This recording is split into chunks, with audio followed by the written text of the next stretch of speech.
কথাতেই আছে 12 মাসে 13 পার্বণ, যার মধ্যে একটি ঐতিহ্যপূর্ণ পার্বণ হলো রান্না পুজো।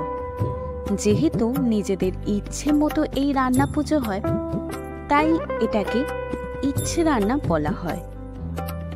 বাড়িতে উনুন জ্বালানো হয় না, তাই বাসি খাবার খাওয়াই নিয়ম, তাই এটিকে রান্না পুজো বলা হয়।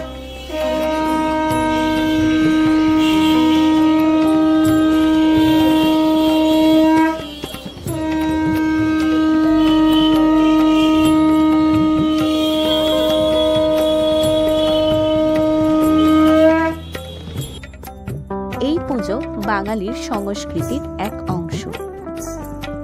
মনসা পুজোর অবিচ্ছেদ্য অংশই হচ্ছে এই পুজো। রান্না পুজো আসলে গৃহদেবতার পুজো ও উনুন পুজো। এই পুজোতে মাছ হচ্ছে একটি গুরুত্বপূর্ণ পদ। ঐতিহ্য মেনে রান্না পুজো আসলে গৃহদেবতার পুজো ও উনুনের পুজো। পুজোর আগের দিন রাত্রে সব রান্না করে রাখা হয়, আর সেই রান্নাগুলোকেই পরের দিন সকালে পুজো করা হয়। পুজো করার পর সেই বাসি খাবারগুলো খাওয়া হচ্ছে এই পুজোর নিয়ম।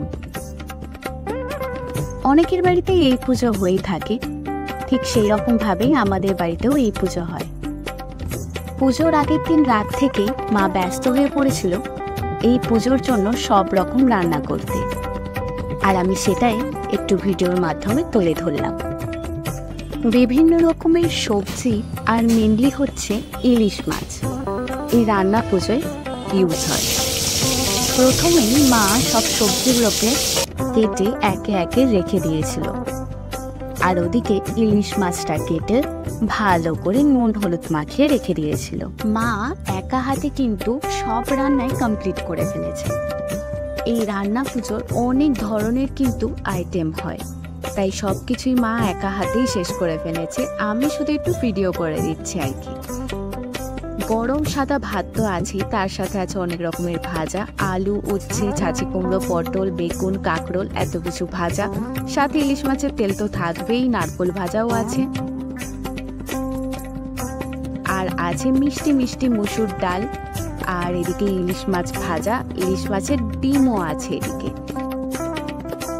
আর এটা হচ্ছে ওলের একটা মিষ্টি মিষ্টি রেসিপি, ইলিশের ঝাল, ইলিশের টক, আর শেষ পাতে চালদার চাটনি। অনেক রকমের আইটেম ছিল, সব কিন্তু মা একা হাতেই করেছে।